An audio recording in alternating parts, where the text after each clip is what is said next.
Jumpa lagi di video pembelajaran Belajar dan Mengajar dengan saya Indra Gandhi, NIM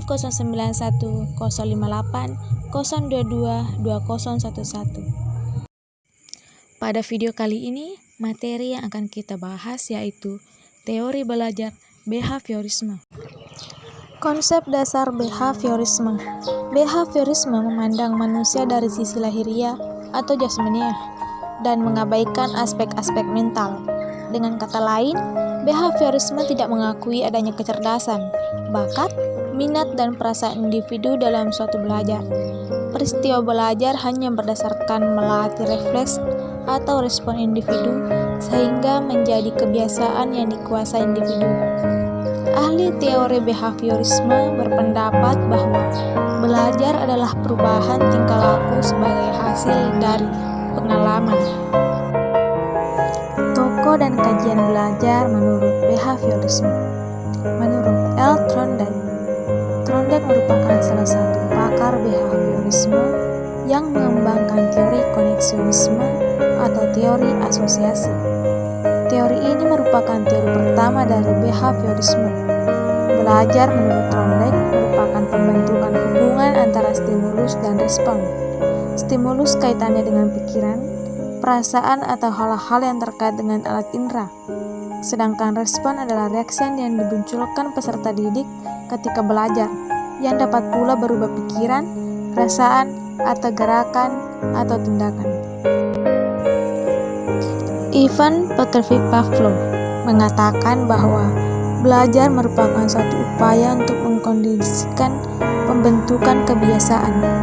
Pavlov mengembangkan hukum belajar menjadi dua, yaitu Law of Respondent Conditioning atau hukum pembiasaan yang dituntut, dan Law of Respondent Extinction atau hukum pemusnahan yang dituntut.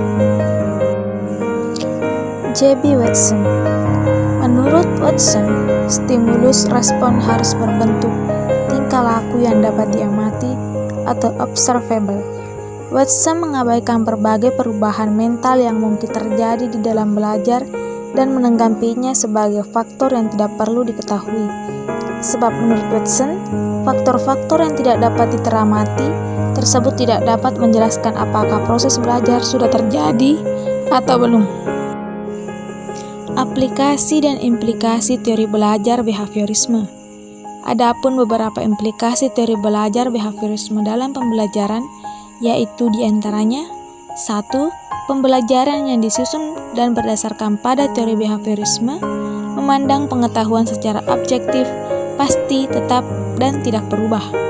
Yang kedua, peserta didik dianggap sebagai objek pasif yang memerlukan motivasi dan penguatan dari pendidik.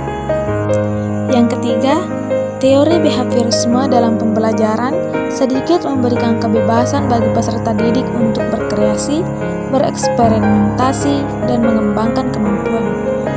4. Peserta didik dikendalikan oleh aturan-aturan yang jelas dan ditetapkan secara ketat. Kelima, tujuan pembelajaran berfokus menambahkan pengetahuan, sedangkan belajar sebagai aktivitas untuk mengungkapkan kembali pengetahuan yang sudah dipelajari dalam bentuk laporan, kuis, ataupun tes. Yang terakhir yaitu evaluasi menekankan pada perilaku yang nampak, respon pasif, dan keterampilan. Selanjutnya, kelebihan dan kekurangan teori belajar behaviorisme. Ahli pendidikan menyampaikan sejumlah kritik kepada belajar behaviorisme mengenai beberapa kelemahan yang muncul. Kelemahan-kelemahan tersebut adalah sebagai berikut. 1. Teori ini mengabaikan pikiran sehingga tidak mengadaptasi dan tidak mampu menjelaskan berbagai jenis pembelajaran dan cenderung mementingkan perilaku yang tampak.